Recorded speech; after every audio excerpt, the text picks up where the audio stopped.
إن الحمد لله نحمده ونستعينه ونستغفره ونعوذ بالله من شرور أنفسنا وسيئات أعمالنا من يهده الله فلا مضل له ومن يضلل فلا هادي له وأشهد أن لا إله إلا الله وحده لا شريك له وأشهد أن محمدا عبده ورسوله يا أيها الذين آمنوا اتقوا الله حق تقاته ولا تموتن إلا وأنتم مسلمون يا أيها الناس اتقوا ربكم الذي خلقكم من نفس واحدة وخلق منها زوجها وبث منهما رجالا كثيرا ونساء واتقوا الله الذي تساءلون به والأرحام إن الله كان عليكم رقيبا يا أيها الذين آمنوا اتقوا الله وقولوا قولا سديدا يصلح لكم أعمالكم ويغفر لكم ذنوبكم ومن يطع الله ورسوله فقد فاز فوزا عظيما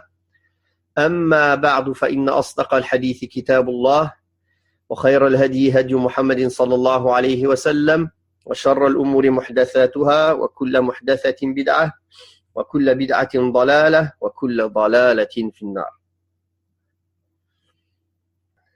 Alors nous en sommes arrivés au 7e principe cité par l'imam Ahmed ibn Hanbal dans les fondements de la sunna, où il dit وَالسُّنَّةُ عِنْدَنَا آثَارُ رَسُولِ اللَّهِ صَلَّى اللَّهُ عَلَيْهِ وَسَلَّمَ وَالسُّنَّةُ تُفَسِّرُ الْقُرْآنَ وَهِيَ دَلَائِلُ الْقُرْآنِ. La sunna, de notre point de vue, ce sont les athar. L'athar, c'est les faits rapportés ou les effets du messager d'Allah sallallahu alayhi wa sallam. La sunna explique le Coran, elle en est la signification. Ici, l'imam Ahmed nous explique que veut dire la sunna ici du point de vue des gens du hadith maintenant. Parce qu'on a dit, nous, la sunna, on parle de la sunna dans le sens général, c'est-à-dire la croyance. La voie sur laquelle nous a laissé le prophète sallallahu alayhi wa sallam. Le traité de la sunna qu'on est en train de voir ensemble, c'est ça, la sunna dans le sens la voie, la croyance, la méthodologie. Mais ici, il précise comment on reconnaît cela. Donc, il donne la définition des gens du hadith en réalité. Atharu Rasulillahi sallallahu alayhi wa alihi wa sallam. C'est-à-dire ceux qui a été rapporté du messager d'Allah sallallahu alayhi wa alihi wa sallam, ce qui a été rapporté parmi ses paroles, ce qui a été rapporté parmi ses actes, ce qui a été rapporté parmi ses approbations sallallahu alayhi wa sallam, ce qui a été rapporté dans ses caractéristiques physiques et ses caractéristiques morales sallallahu alayhi wa sallam. Donc, la sunna, c'est le récit des faits rapportés du messager d'Allah sallallahu alayhi wa alihi wa sallam. Et ici, l'imam Ahmed ibn Hanbal, rahimahullah, explique la relation de la sunna avec le Coran. Il a dit la sunna explique le Coran, elle constitue les arguments du Coran ou bien elle en est la signification même. Qu'est-ce que cela veut dire? Cela veut dire que la sunna, elle est venue interagir avec le Coran de plusieurs manières. Et que la sunna est un argument en soi, est une révélation en soi. Elle ne vient pas à un degré moindre que le Coran concernant l'obligation d'agir avec. Car c'est une révélation au même titre que le Coran. On lui donne un degré inférieur dans la considération générale du fait que le Coran, c'est la parole d'Allah et que la sunna, c'est la parole et les faits et les approbations du prophète sallallahu alayhi wa sallam, mais qui viennent d'Allah subhanahu wa ta'ala aussi, qui ont été une révélation. Donc, on lui donne une considération moindre juste par rapport à cela. Mais sinon, le Coran et la sunna, les deux, sont au même piédestal quant au fait qu'on est obligé d'agir avec et que c'est une révélation émanant d'Allah subhanahu wa ta'ala et que ce sont les deux bases fondamentales de l'islam. D'ailleurs, les autres bases sur lesquelles les gens de la sunna s'appuient ne sont en réalité qu'une extension du Coran et de la Sunna. Comme on va le voir, par exemple, l'ijma', l'unanimité des savants. Cheikh l'Islam Ibn Taymiyyah va prouver qu'en fait, aucun ijma', aucune unanimité n'est venue comme ça, sans se baser sur des textes. Aucun. Toutes les unanimités réelles rapportées des savants, ce ne sont en fait que des textes du Coran et de la Sunna. C'est une unanimité sur la compréhension de ces textes, sur le sens qu'ils ont. De même, el-qiyas, et ça on va le voir tout à l'heure, je le laisse à son moment, Inch'Allah. Donc il dit la Sunna explique le Coran. Comme Allah tabaraka wa ta'ala dit dans le sens des versets dans Surat An-Nahl, verset 44, et c'est vers toi que nous avons fait descendre le rappel pour que tu exposes clairement aux gens ce qu'on a fait descendre pour eux. Et aussi dans Surat An-Nisa, puis si vous vous disputez en quoi que ce soit, renvoyez-le à Allah et au messager. Renvoyez à Allah, c'est-à-dire renvoyez au livre d'Allah, le Coran. Renvoyez au messager sallallahu alayhi wa sallam, cela veut dire que pendant son vivant, il faut revenir à lui. Et après sa mort, il faut revenir à sa sunnah. Sallallahu alayhi wa alihi wa sallam. Donc, la sunnah, c'est le support et la référence des gens. La sunnah et le Coran se valent concernant le fait que ce sont des révélations et concernant le fait qu'il est obligatoire d'agir avec. Et ceci concernant tous les points de la religion, que ce soit dans le dogme, que ce soit dans les lois, que ce soit dans le halal et le haram, le licite et l'illicite, que ce soit dans tous les points de la religion. La sunna est une référence en soi. Est une référence en soi. Il y a pour cela des dizaines de versets et des hadiths. Allah tabaraka wa ta'ala dit dans Surat An-Nisa, dans le sens des versets, et obéissez à Allah, et obéissez aux messagers, et à ceux qui détiennent le pouvoir parmi vous. Et il a dit aussi dans Surat Al-Ma'idah, verset 92, dans le sens des versets, et obéissez à Allah, et obéissez aux messagers, et prenez garde. Et aussi dans Surat An-Nisa, verset 80, celui qui a obéi aux messagers, il a en fait obéi à Allah. De même qu'il a dit subhanahu wa ta'ala dans le sens des versets, ce que le messager vous donne, prenez-le, et ce qu'il vous interdit, délaissez-le. Aussi le verset qui s'appelle le verset de l'mihna, de l'épreuve, où Allah tabaraka wa ta'ala dit, Qul in kuntum tuhibbuna Allah, fattabi'uni yuhbibkumullahu wa yaghfir lakum dhunubakum.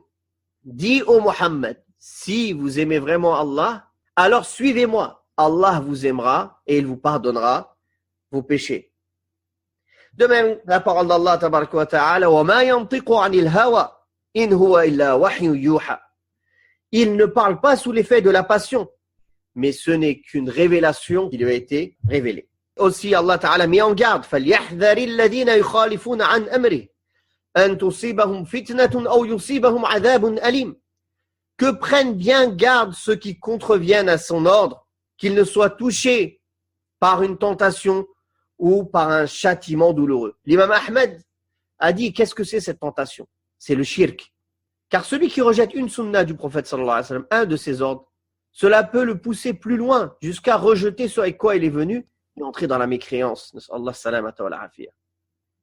Et le messager d'Allah sallallahu alayhi wa sallam a dit dans le hadith sahih rapporté par l'imam Malik dans le Muwatta, qui a été jugé acceptable par l'imam Al-Albani, rahimahumullah, il a dit, je laissais auprès de vous deux choses. Vous ne vous égarerez jamais tant que vous vous y attachez, le livre d'Allah et ma sunnah, ma tradition. Allah tabaraka wa ta'ala a dit en parlant de la sunnah qu'il l'a révélée, autant que le Coran, en disant وَأَنزَلَ اللَّهُ عَلَيْكَ الْكِتَابَ وَالْحِكْمَةَ وَعَلَّمَكَ مَا لَمْ تَكُنْ تَعْلَمْ. Et Allah a révélé sur toi le livre ainsi que la sagesse. Al-hikmah. La sagesse, c'est la sunnah. Comme Allah tabaraka wa ta'ala a dit aux épouses du prophète sallallahu alayhi wa sallam, وَاذْكُرْنَ مَا يُتْلَى فِي بُيُوتِكُنَّ مِنَ الْكِتَابِ وَالْحِكْمَةِ. Et rappelez-vous, ô femmes du prophète, ceux qui étaient récités dans vos demeures du livre et de la sagesse. La sagesse, la hikmah, qui est la sunna du prophète alayhi as-salat was-salam. Dans le hadith rapporté par l'imam Abu Daoud, Al-Miqdam ibn Ma'di Karib radiyallahu anhu a dit que le messager d'Allah sallallahu alayhi wa sallam a dit: n'est-ce pas que l'on m'a donné le livre et son semblable avec lui, qui est la sunna du prophète sallallahu alayhi wa sallam. Ce hadith a été authentifié par Ibn al-Qayyim, par l'imam al-Albani rahimahullah. De même, le hadith de Irbad ibn Sariyah, où le messager d'Allah sallallahu alayhi wa sallam met en garde en disant: celui qui vivra parmi vous verra beaucoup de divergences. Puis il dit: alors attachez-vous à ma sunna, et à la sunna et à la tradition, à la voie de mes califes bien guidés. Ce hadith est rapporté par Abu Daoud et il a été authentifié par Ibn Taymiyyah et Shawkani et Al-Albani. Hassan ibn Atiyah a dit: Jibril alayhi salat wa salam venait au prophète sallallahu alayhi wa sallam pour lui révéler la sunna comme il descendait pour lui révéler le Coran. Donc, le messager d'Allah sallallahu alayhi wa sallam ne s'est pas suffi de motiver et d'ordonner de s'attacher à sa sunna, mais il a réprouvé et mis en garde de délaisser l'attachement à la sunna en argumentant que on s'appuie pour cela sur le Coran seulement. Et le prophète sallallahu alayhi wa sallam a dit dans le hadith rapporté par Shafi'i et Tirmidhi et Ibn Majah et Abu Daoud, qui a été authentifié par Ibn Hazm et Al-Albani rahimahumullah jami'a, il a dit dans le sens du hadith: je ne vais pas laisser après moi un de vous accoudé sur son divan. Un de mes ordres lui parvient parmi ceux que j'ai ordonnés ou parmi ceux que j'ai interdits. Et il dit: je ne sais pas, je ne l'ai pas trouvé dans le livre d'Allah, alors je ne le suis pas. Le prophète sallallahu alayhi wa sallam a mis en garde contre cela. Donc la sunna du prophète sallallahu alayhi wa sallam, elle est venue interagir avec le Coran de trois manières différentes. Notez bien. Elle est venue agir avec le Coran de trois manières différentes. Premièrement, la sunna est venue confirmer et appuyer ce avec quoi est venu le Coran, comme les hadiths qui sont venus ordonner d'accomplir la salat, de donner la zakat, d'interdire le riba, l'usure, etc. C'est-à-dire, il n'est pas venu avec des informations supplémentaires, mais la sunna est venue appuyer et confirmer ce qu'il y a dans le Coran dans ce sens-là. Deuxièmement, elle est venue conforme au noble Coran en général, mais elle vient expliquer ce qui est indistinct, détailler ce qui est global dans le Coran, réglementer ce qui a été cité dans l'absolu et spécifier ce qui a été donné en général. La sunna est aussi venue pour exposer les règles et les objectifs du Coran. Donc ça, c'est le sens qui est voulu ici par l'imam Ahmed. La sunna explique le Coran. La sunna explique le Coran. Ça, c'est un ordre d'Allah tabaraka wa ta'ala au prophète sallallahu alayhi wa sallam. Allah ta'ala lui a dit, comme on a cité tout à l'heure dans Surat An-Nahl, وَأَنزَلْنَا إِلَيْكَ الذِّكْرَ لِتُبَيِّنَ لِلنَّاسِ مَا نُزِّلَ إِلَيْهِمْ وَلَعَلَّهُمْ يَتَفَكَّرُونَ. Et c'est vers toi que nous avons fait descendre le rappel pour que tu exposes clairement aux gens ce qu'on a fait descendre pour eux. Et certainement se rappelleront-ils. Troisièmement, la sunna est venue avec des règles qui n'ont pas été citées du tout dans le Coran, mais qui vont dans le même sens que ces règles générales et qui visent ces objectifs. Alors, en ce sens-là, la sunna est venue comme une pratique dans les actes de ce qui est venu dans le Coran d'une manière générale. Par exemple, le fait que le messager d'Allah sallallahu alayhi wa sallam est interdit de manger les ânes domestiques. Ça, ce n'est pas cité dans le Coran. De même que le messager d'Allah sallallahu alayhi wa sallam a interdit de manger kullu dhi nabim min as-siba' wa kullu dhi makhlabin min at-tayr.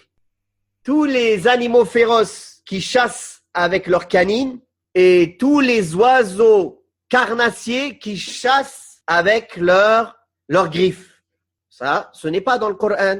C'est venu dans la Sunna authentique. De même, l'interdiction de se marier avec une femme et sa tante en même temps, de prendre sa tante en deuxième épouse. Ça, c'est pas dans le Coran, mais la Sunna l'a interdite.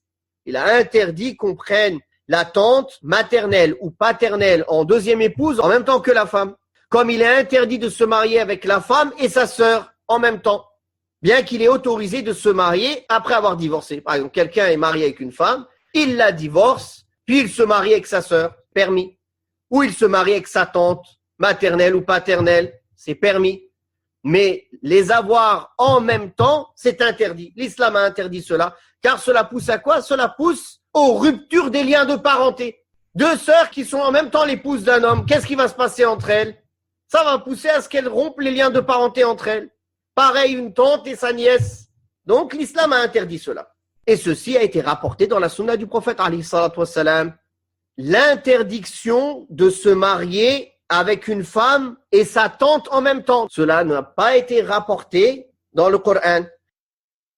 Donc on voit bien qu'il y a certaines règles que la sunna a rapportées seule, sans le Coran, mais qui ne contredisent pas le Coran, qui restent dans le rôle du prophète sallallahu alayhi wa sallam, c'est-à-dire qu'il est venu expliquer, détailler, venir avec des règles qu'Allah Ta'ala a révélées. De toute façon, le prophète sallallahu alayhi wa sallam ne parle pas sous l'effet de la passion. Ibn Hazm a dit dans l'Ihkam que quand Allah tabaraka wa ta'ala dit Inna nahnu nazzalna adh-dhikra wa inna lahu lahafidhun. Certes, c'est nous qui avons descendu le rappel et c'est nous qui nous chargeons de le garder, de le protéger. Puis il a cité la parole d'Allah tabaraka wa ta'ala قل إنما أنذركم بالوحي ولا يسمع الصم الدعاء إذا ما ينذرون. Donc, il dit, Allah Ta'ala a énoncé que la parole de son prophète sallallahu alayhi wa sallam est dans sa totalité une révélation. Allahu Akbar. Et la révélation est du dhikr, est le rappel dont Allah parle dans le Coran sans aucune divergence sur ce sujet. Et le dhikr et le rappel est préservé et protégé comme cité dans le verset de l'Hijr, verset 9, Inna nahnu nazzalna dhikra wa inna lahu lahafidhun. Il est donc clair que la parole du prophète sallallahu alayhi wa sallam est tout entière et dans sa totalité préservée par Allah azza wa jal, garantie que rien parmi les paroles du prophète sallallahu alayhi wa sallam ou de sa sunna ne sera perdu. Car ce qu'Allah s'est chargé de garantir et de protéger, nous savons avec certitude qu'il n'y a aucun moyen d'en perdre quoi que ce soit et que tout ceci nous a été transmis dans sa totalité pour que ce soit une preuve contre nous devant Allah jusqu'à l'éternité. Vous avez vu la belle parole d'Ibn Hazm concernant la sunna et sa place dans l'islam et quelle valeur elle a et comment Allah s'est chargé de la protéger comme il s'est chargé de protéger le Coran. L'imam Shafi'i rahimahullah a dit en parlant de cette troisième catégorie de la sunna, c'est-à-dire les règles qui sont venues où le prophète sallallahu alayhi wa sallam a cité certaines règles qui n'ont pas été citées dans le Coran. Il a dit dans le sens des paroles dans Risala, page 88-89, ce que le messager d'Allah sallallahu alayhi wa sallam a établi, qui ne se trouve pas dans son statut, n'est pas dans le livre d'Allah, alors il l'a fait par la loi d'Allah. Et c'est de ça qu'Allah Ta'ala nous a informés en disant wa innaka latahdi ila siratin mustaqim, siratillah, dans sourate Shura, versets 52-53. Et certes, tu guides à une voie rectiligne, la voie d'Allah. Puis il a dit, l'imam Shafi'i, rahimahullah, le messager d'Allah, sallallahu alayhi wa sallam, a établi des règles avec le livre d'Allah. De même qu'il a établi ce qui ne se trouvait pas dans le livre d'Allah, tabaraka wa ta'ala. Et tout ce que le prophète, sallallahu alayhi wa sallam, a établi, Allah nous a rendu obligatoire de le suivre. Et il a fait que le fait de le suivre en cela est l'obéissance d'Allah, tabaraka wa ta'ala. Et le fait de se détourner dans le suivi, il y a en cela la désobéissance d'Allah, tabaraka wa ta'ala, pour laquelle personne n'a d'excuse parmi ses créatures. Je vais finir avec une parole d'Ibn al-Qayyim sur ce sujet. Il y a des écrits, des livres, des recherches complètes sur ce sujet pour montrer la place de la sunna en islam et sa manière d'interagir avec le Coran. Je vous en ai juste fait un résumé. Ibn al-Qayyim, rahimahullah, a dit dans I'lam al-Muwaqqi'in, dans le 2e tome, page 289, ce qui est venu en supplément de la sunna du prophète sallallahu alayhi wa sallam, en supplément du Coran, c'est une législation qui a été établie par le prophète sallallahu alayhi wa sallam, dans laquelle il nous est obligatoire de lui obéir et pour laquelle il nous est interdit de lui désobéir. Ceci n'est pas le fait de le mettre en avant sur le livre d'Allah, mais en faisant cela, nous n'avons fait que pratiquer l'ordre d'Allah qui nous a ordonné d'obéir à son messager. Si le messager d'Allah sallallahu alayhi wa sallam n'aurait pas à être obéi dans ce type d'ordre qui n'ont pas été révélés dans le Coran, alors il n'y aurait aucun sens au verset qui nous ordonne de lui obéir. Car sinon tout serait dans le Coran. Dans ce cas-là, il n'y aurait aucun sens des versets qui nous disent obéissez au messager. Et cette obéissance spécifique qui lui est due serait donc annulée. Si on disait qu'on devait obéir au prophète sallallahu alayhi wa sallam que dans ce qui est concordant au Coran et non pas ce qui est en plus de ce qu'il y a dans le Coran, alors il n'y aurait aucune raison qu'Allah nous ordonne de lui obéir et qu'il lui soit dû une obéissance spécifique à lui. Quand Allah Ta'ala nous dit « Man yuti'ir rasula faqad ata'a Allah » celui qui a obéi au messager a en fait obéi à Allah. Donc, on a essayé d'établir dans cette première partie la place de la sunna en islam et son interaction avec le Coran. Quand l'imam Ahmad ibn Hanbal, rahimahullah, dit que la sunna, c'est la signification du Coran même. C'est comme on a dit, elle explique les textes concis du Coran et les détails, elle élucide ceux qui sont confus, elle restreint ceux qui ont un caractère absolu et précise ceux qui ont un caractère général, comme on a expliqué auparavant. En exemple de cela, Allah nous a ordonné dans le Coran la salat et la zakat. Mais est-ce que dans le Coran, on sait comment faire la salat et comment donner la zakat? Est-ce qu'on connaît les gestes de la salat? Est-ce qu'on connaît le nombre de rak'at? Est-ce que l'on connaît qu'est-ce qu'il faut réciter? Est-ce qu'on connaît comment se prosterner? Est-ce qu'on connaît toutes les conditions, les piliers, les obligations de la salat? Non, ça c'est venu dans la sunna. Pareil, la zakat. Connaît-on le nisab, le taux imposable? Connaît-on sur quoi il y a la zakat, sur quoi il n'y a pas la zakat? Comment sortir la zakat? Tout ceci a été exposé dans la sunna du prophète sallallahu alayhi wa alihi wa sallam. Taïb, on va continuer, Inch'Allah. On en était à... Il n'y a pas d'analogie dans la sunna. La sunna n'accepte pas l'analogie à son détriment ou le raisonnement à son détriment. Taïb. Ici, que veut dire l'imam Ahmad ici? Est-ce qu'il remet en question le qiyas, l'analogie, qui est une chose reconnue par les gens de la sunna dans le fiqh?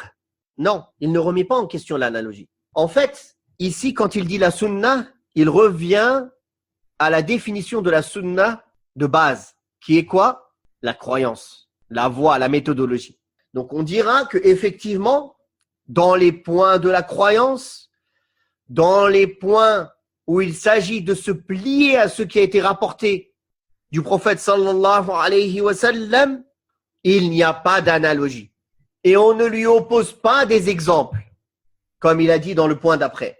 Il n'y a pas d'analogie et on ne lui oppose pas des exemples. Et ce n'est pas en ayant recours à la raison et à la passion qu'on puisse comprendre la sunna, mais il nous incombe uniquement de la suivre et de délaisser les passions. Donc là, ces 4 points-là, ils sont liés. Il n'y a pas d'analogie dans la sunna du prophète sallallahu alayhi wa sallam. Il n'est pas permis de lui opposer des exemples. Et ce n'est pas en ayant recours à la raison et aux passions que l'on peut comprendre la religion ou la sunna. Mais il nous incombe plutôt seulement de la suivre et de délaisser les passions. Premièrement, la sunna du prophète sallallahu alayhi wa sallam, elle n'accepte pas qu'on la contredise avec la raison ou bien l'analogie. Premièrement, dans la croyance. La croyance, il n'y a rien qui est lié à la raison ou à l'analogie dedans.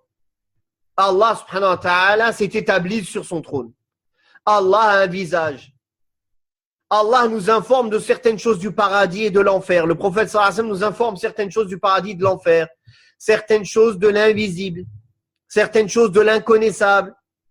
Est-ce que ces choses-là, on peut les contredire avec la raison et l'analogie? Non. D'ailleurs, ceux qui l'ont fait, ils se sont égarés. Ça, c'est le premier point. Deuxièmement, même dans les règles religieuses, même dans la pratique, même dans le fiqh, si un texte est authentifié, il ne nous est pas permis de lui opposer la raison.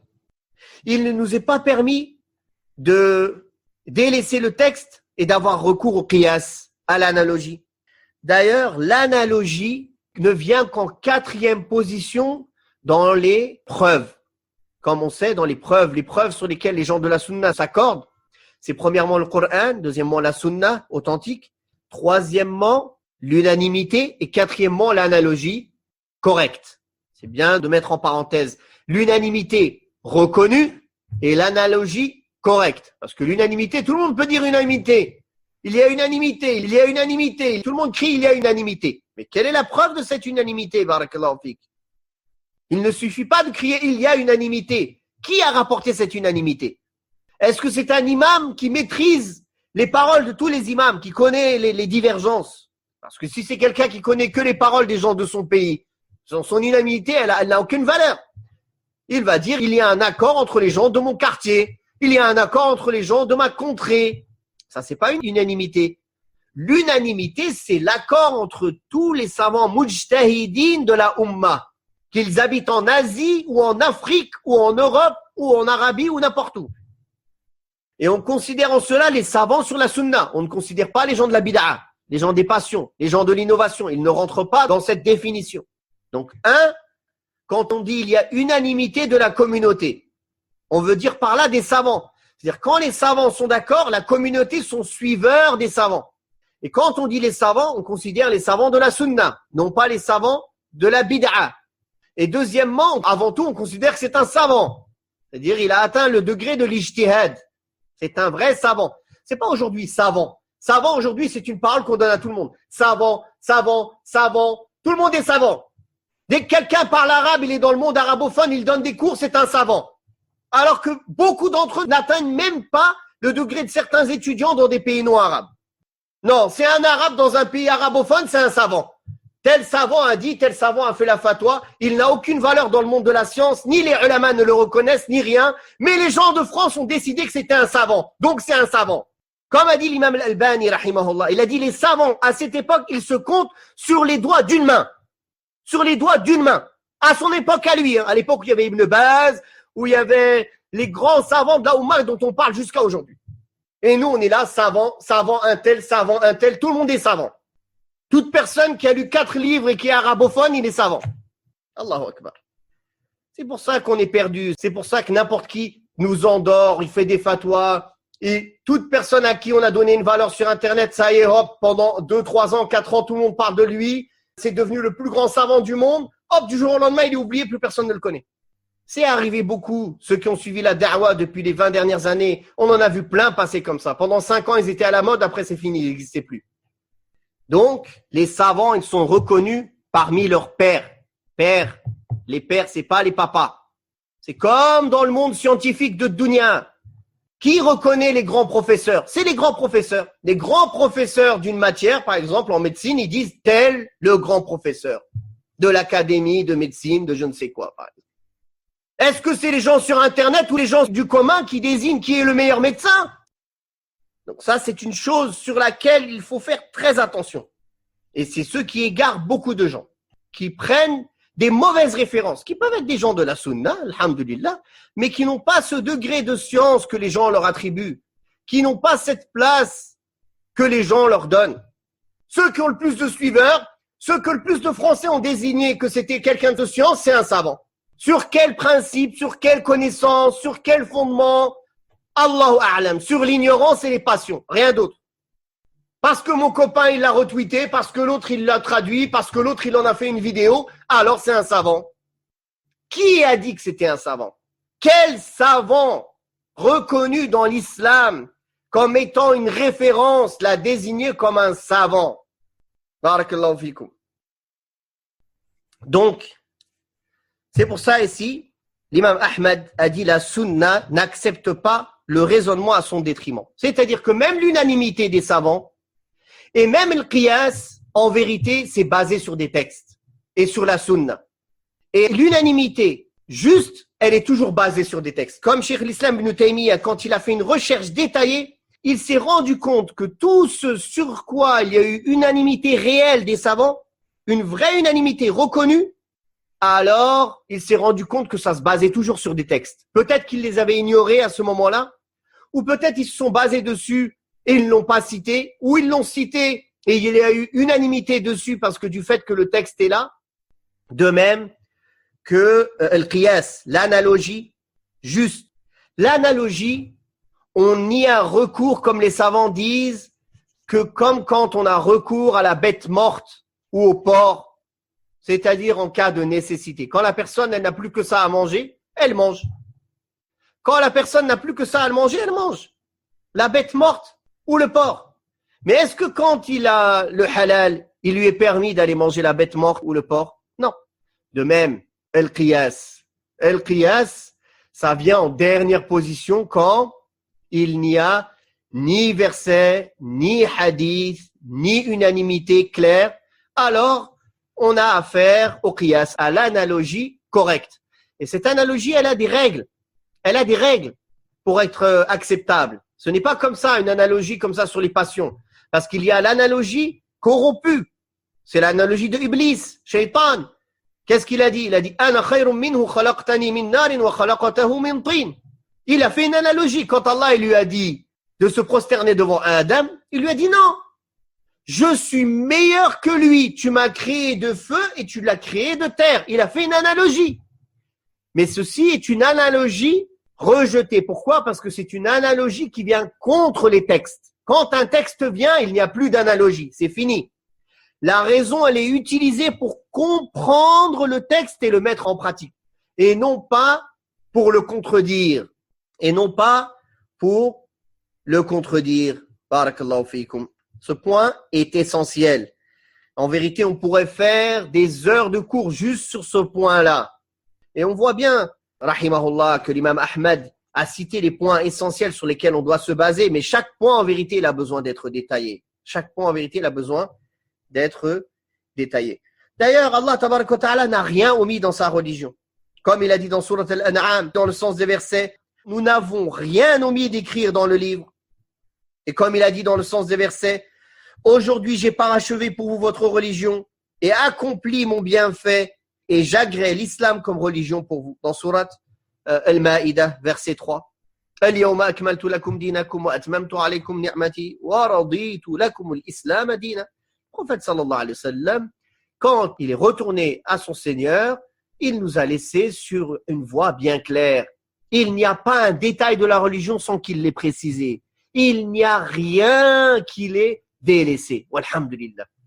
Comme quand ils ont questionné Salman el-Farisi sur certaines règles, ils ont dit, votre prophète, il vous a enseigné comment aller à la selle, comment aller faire vos besoins. Il a dit oui. Il nous a même dit qu'il est interdit de toucher son sexe avec la main droite et qu'il faut utiliser 3 pierres pour se nettoyer. Donc imaginez-vous, si ce type de détails n'ont pas été délaissés dans l'islam, croyez-vous que des choses plus importantes que cela, elles ont été délaissées? Après, il y en a qui l'ignorent, que certains textes ne leur sont pas parvenus, certains hadiths ne leur sont pas parvenus. Alors, ils ont fait les efforts d'interprétation et de déduction qu'ils ont pu. Certains d'entre eux, même avec le qiyas, sont tombés sur des résultats justes. Et après, le hadith est venu appuyer l'analogie qu'ils avaient fait. Car ils ont fait ce qu'ils ont pu avec leur capacité. Walhamdulillah. C'est pour ça que l'imam Ahmad ibn Hanbal, il rejetait l'analogie avec fermeté. Et quand les gens prétendaient qu'il y avait une unanimité sur un sujet, il manifestait son mécontentement. Et il disait, cette question fait l'objet du consensus communautaire. Quand il entendait cela, il dit, comment pourrais-tu savoir qu'il existe une divergence ou non? Que cette personne dise plutôt, je ne connais point de divergence dans telle question. Et non pas, il y a unanimité de la communauté sur cette question. Ce qui est plus prudent, c'est de dire, je ne connais point de divergence. Car il se peut qu'il y ait une divergence dont il n'a pas eu connaissance. De même qu'il n'est pas permis d'opposer des exemples à la sunna du prophète sallallahu alayhi wa sallam. Comme Allah tabaraka wa ta'ala dit dans le sens des versets dans Surat An-Nisa, verset 65, non par ton Seigneur, ils ne seront pas croyants aussi longtemps qu'ils ne t'auront demandé de juger de leurs disputes et qu'ils n'auront éprouvé nulle angoisse pour ce que tu auras décidé et qu'ils ne se soumettent complètement à ta sentence. Il a été rapporté dans les hadiths sahih que quand Abu Huraira radiyallahu anhu a rapporté le hadith sur le fait de refaire ses ablutions après avoir mangé un aliment touché par le feu, certains ont rétorqué, que dis-tu alors du fait de boire de l'eau chaude? Est-ce que je dois m'en ablutionner? Abu Huraira radiyallahu anhu lui a dit, mon neveu, lorsqu'un hadith du messager d'Allah sallallahu alayhi wa sallam te parvient, ne lui oppose pas ta raison. Soumets-toi. Voilà ce qu'a voulu dire l'imam Ahmad ibn Hanbal, rahimahullah, dans ce point-là. Pareil, parfois il peut y avoir certains hadiths qui peuvent paraître bizarres pour les gens qui ont la foi faible, comme l'histoire qui est rapportée par le Bukhari, où Moussa alayhi salam, quand l'ange de la mort est venu le chercher, Moussa alayhi salam lui a crevé un œil. Les gens ils peuvent dire, comment Moussa il peut taper un ange ou comment il peut lui crever un œil? Ceci a été rapporté d'une manière authentique dans Sahih al-Bukhari, on y croit. On ne demande pas comment, pourquoi. Allah est capable de toutes choses. Certains savants ont expliqué ça. Ils ont dit, est-ce que dans la charia du prophète Mohammed sallallahu alayhi wa sallam, le prophète sallallahu alayhi wa sallam n'a pas dit, si quelqu'un épie chez vous, il regarde chez vous sans votre permission, crevez-lui l'œil, n'est-ce pas? Alors ils disent, il est possible que l'ange soit venu sous une apparence humaine, et Moussa alayhi salam a cru qu'il était venu épier chez lui. Il lui a donc crevé l'œil, comme le prophète sallallahu alayhi wa sallam nous a informé dans l'islam. Donc, quand ta raison ne comprend pas, il te suffit de te soumettre et d'accepter. Et tu n'opposes pas des exemples à la sunna du prophète sallallahu alayhi wa sallam. Tu n'opposes pas ta raison. Tu n'opposes pas l'analogie. Tu n'opposes rien. Tu te soumets. C'est ça quand tu as dit ashhadu an la ilaha illallah wa ashhadu anna muhammadan rasulullah. C'est ça que cela implique. La soumission totale. Ta raison, elle te sert à comprendre les textes et les mettre en pratique. Elle ne te sert pas à contredire les textes ou à y opposer des exemples ou une analogie et à vouloir mettre ta raison au-dessus des textes et à te croire supérieur à ce qu'Allah a révélé. Parce que c'est ça au bout du compte. Donc, la sunna, elle ne se maîtrise ni par la raison, ni par les passions. Et ce sont ni la raison, ni les passions qui permettent de la maîtriser. C'est-à-dire que c'est pas parce que tu es intelligent que tu vas maîtriser la religion. Tu veux maîtriser la religion? Apprends. Apprends les sunnas. Mémorise le Coran, mémorise les hadiths, mémorise la aqida, mémorise, apprends, étudie. Et lorsqu'une sunna te parvient, utilise ta raison pour la comprendre et pour en comprendre les règles. Et c'est ça dans le sens, celui à qui Allah veut du bien, il lui donne la compréhension de la religion. Cette intelligence qu'Allah t'a donnée, c'est dans ce sens-là que tu dois l'utiliser. Mais quelqu'un qui se base juste sur son intelligence, sur sa logique, il est là, oui mais en religion, ça c'est permis, ça c'est pas permis. Pourquoi? Mais c'est logique. C'est logique. Ah bon, pourquoi la religion elle marche avec ta logique corrompue à toi? L'islam n'attendait que toi, que tu te réveilles du jour au lendemain, tu sois né 1400 ans après l'avènement du prophète sallallahu alayhi wa sallam pour nous expliquer c'est quoi la logique. Barakallahu fik. Encore un peu, tu vas dire qu'Allah t'a choisi prophète en dehors du prophète sallallahu alayhi wa sallam. Parce que tu as la logique, tu comprends tout. Subhanallah, comment l'être humain il peut être trompé par sa propre personne, par sa raison.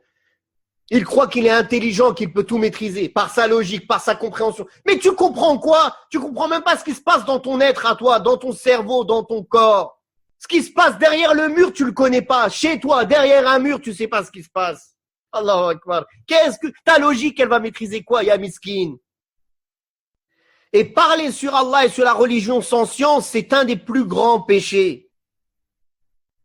Allah Ta'ala dans Surat Al-A'raf, verset 33, dit dans le sens des versets, dit, mon Seigneur n'a interdit que des turpitudes, les grands péchés, tant apparentes que secrètes, de même que le péché, l'agression sans droit et d'associer à Allah ce dont il n'a fait descendre aucune preuve et de dire sur Allah ce que vous ne savez pas. Ibn al-Qayyim rahimahullah a dit que parler sur Allah sans science est plus grave que de lui donner un associé, dans certaines considérations bien sûr.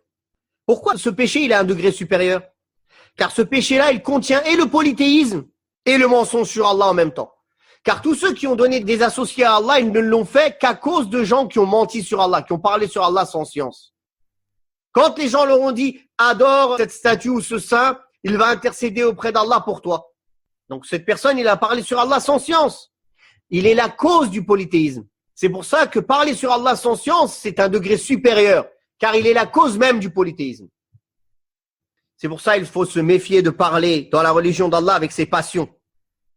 Ou bien en se leurrant par sa raison, son intelligence, sa compréhension. La science ne se trouve que dans les textes, comme l'ont si bien compris les compagnons du prophète sallallahu alayhi wa sallam et leurs successeurs. Et comme l'a signifié ici l'auteur, l'imam Ahmad ibn Hanbal rahimahullah, qui dit mais plutôt par le suivi et le délaissement des passions. C'est-à-dire que la sunna, elle s'acquiert par le suivi et par le fait de délaisser ses passions. C'est pour ça que la raison et les passions ne doivent jamais prévaloir sur les textes, sur la religion d'Allah tabaraka wa ta'ala. Mais ce n'est que le suivi et le délaissement des passions et le fait d'être exclusivement lié à Allah tabaraka wa ta'ala, le Seigneur des mondes, subhanahu wa ta'ala. Subhanahu wa ta'ala. D'ailleurs, le fait de ne pas devancer l'analogie. Il faut savoir que il y a eu toujours deux extrêmes et un juste milieu dans ce point-là. Le premier extrême, ce sont certains parmi l'Ahnaf qui voulaient affirmer toute chose par l'analogie. Ceci est interdit par analogie. Ceci est autorisé par analogie.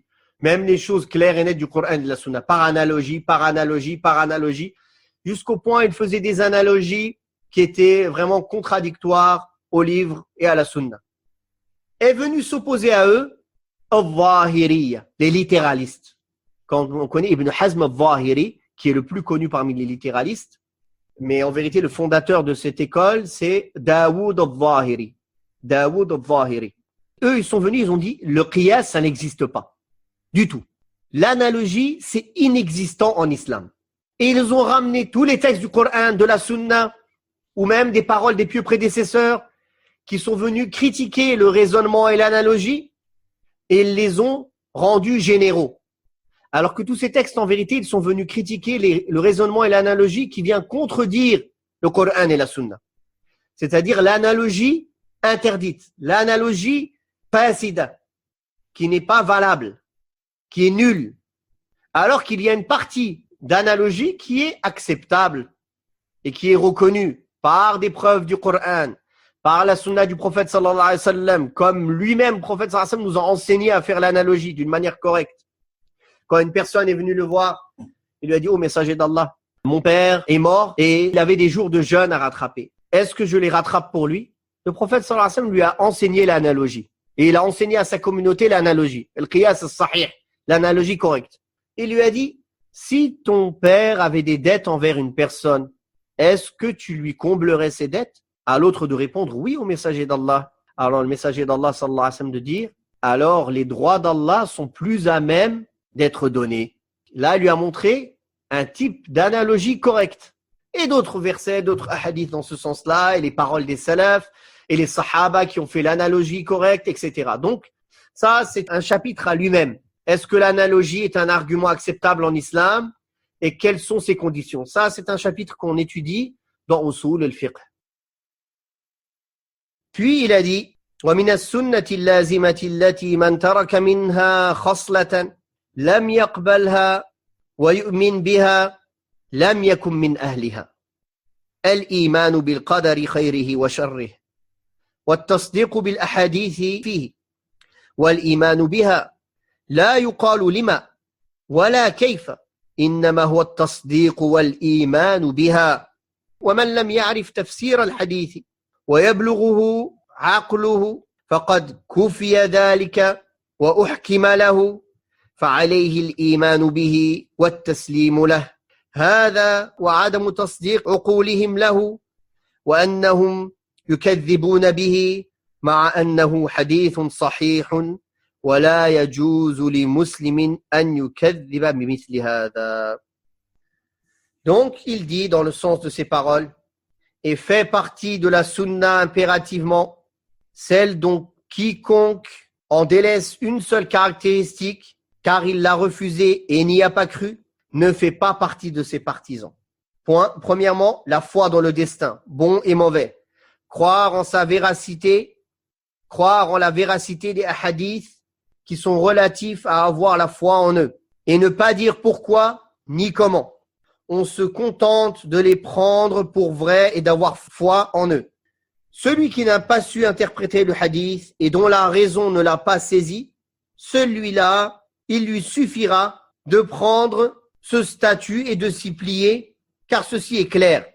Son devoir est d'avoir foi dans les hadiths et de s'y soumettre, comme par exemple le hadith de Sadiq al-Masduq, le véridique qui est digne d'être cru.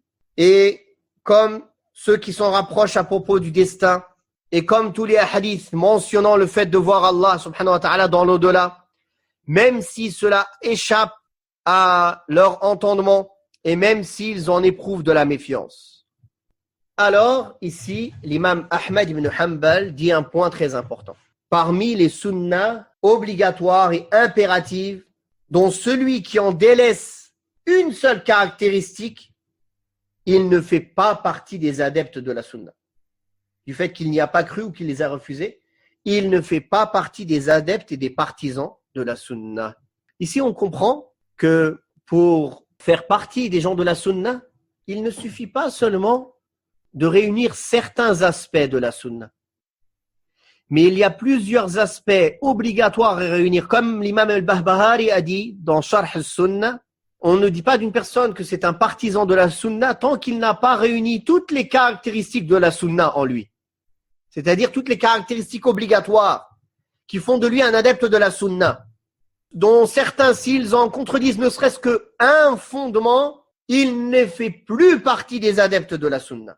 C'est-à-dire qu'il fait partie des adeptes de l'hérésie, de la bid'a, de l'innovation, de l'égarement. Et ceci répond à tous ceux qui disent on n'a pas à chercher à savoir si un enseignant ou un imam qui nous donne des cours, on n'a pas à enquêter sur lui si c'est quelqu'un de la sunna, s'il maîtrise ce qu'il fait. Non, on doit penser du bien de lui. Ceci est faux.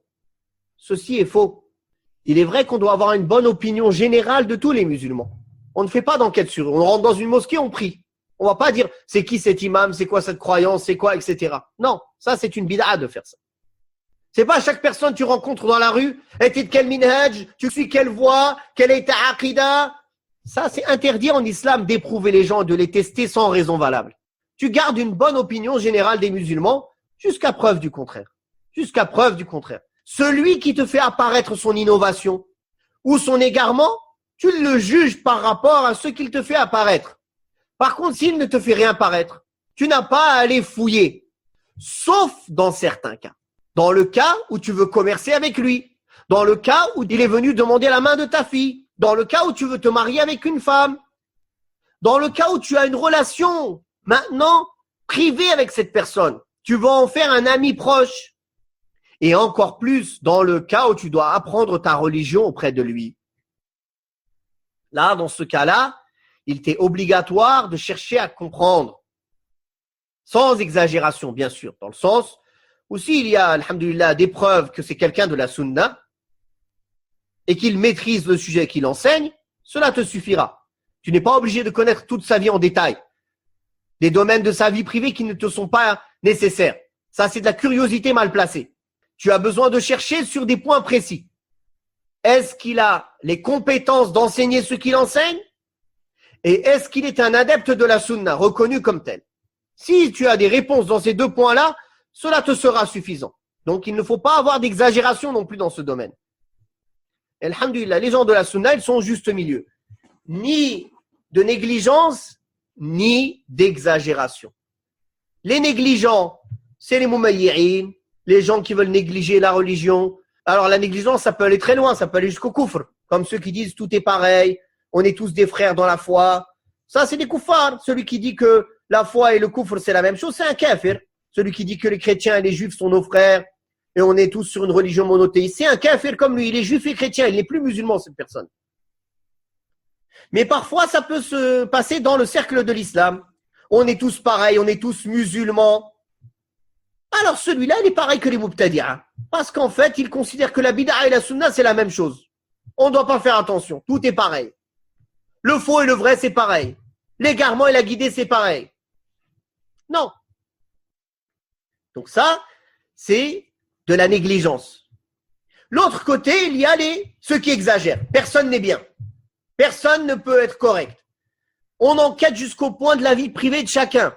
On n'accepte pas que certains ont pu avoir des erreurs dans leur passé. Non. Allah Ta'ala, il juge les gens selon leur réalité, leur présent. Une personne dans le passé, il a fait des erreurs, il s'est repenti. On accepte son repentir. Si son repentir, il l'a fait entre lui et Allah et il a éclairci son chemin, on accepte. On ne commence pas à les fouiller. Oui, mais avant, il était kafir. Donc, c'est un infiltré. Allahu Akbar. C'est-à-dire, pour toi, tu ne reconnais aucun reconverti.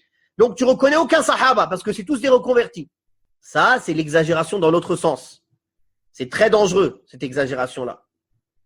Ça ramène à la jama'at al-takfir ou bien au haddadi ou à tous ces gens qui exagèrent, que ce soit dans le takfir ou dans le tabdi'a. Dans le fait de juger mécréants ou bien dans le fait de juger innovateurs. Et il y a une autre jama'a qui se prétend de la sunna, mais qui sont comme les haddadi, qui mettent un point d'interrogation sur tout le monde. C'est-à-dire qu'ils sèment le doute. Ils n'ont pas d'argument, ils n'ont pas d'éléments pour avoir des doutes sur quelqu'un, mais ils ne font que semer des doutes. Des doutes sur tout le monde. Et ils laissent tout le monde dans le doute jusqu'au point où tout le monde est perdu, il ne sait plus chez qui apprendre. Il n'apprend plus chez personne. Pourquoi? Parce qu'il doute de tout le monde. Ça aussi, c'est une voie à innover. Alhamdulillah, l'islam est venu avec des règles claires, mais il est en pratique. Simplement. Sans négligence, sans exagération. Barakallahu fikum. On va s'arrêter là et on détaillera les points, Inch'Allah, de la sunna après. Wallahu ta'ala a'la wa a'lam. Wa sallallahu ala Muhammadin wa ala alihi wa sahbihi wa sallam. Subhanakallahumma wa bihamdik. Ashhadu an la ilaha illa ant. Astaghfiruka wa atubu ilayk.